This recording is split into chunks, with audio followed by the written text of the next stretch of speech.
का क्या नाम है? डीजे रूप सिंह धुर्वे बैसाख हुटोला वाले।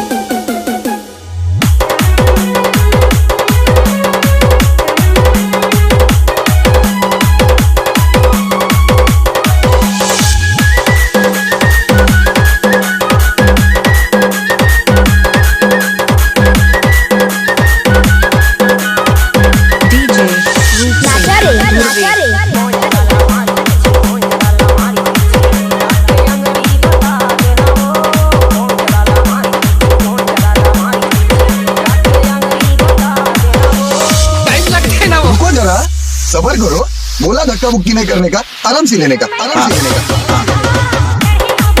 डीजे रूप सिंह धुर्वे बैसाख हुटोला वाले।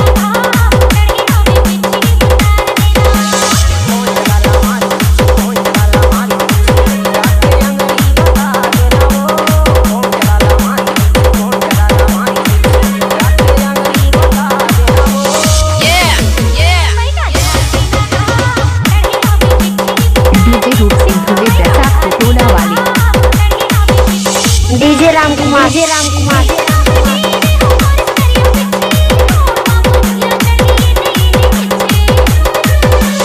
DJ Dharmendra तलका,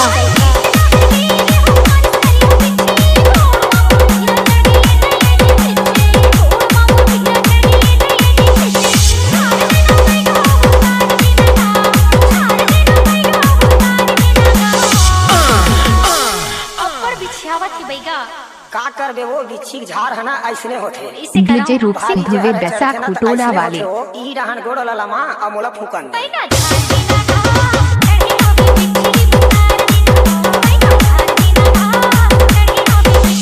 DJ Ram Kumar, DJ Ram Kumar,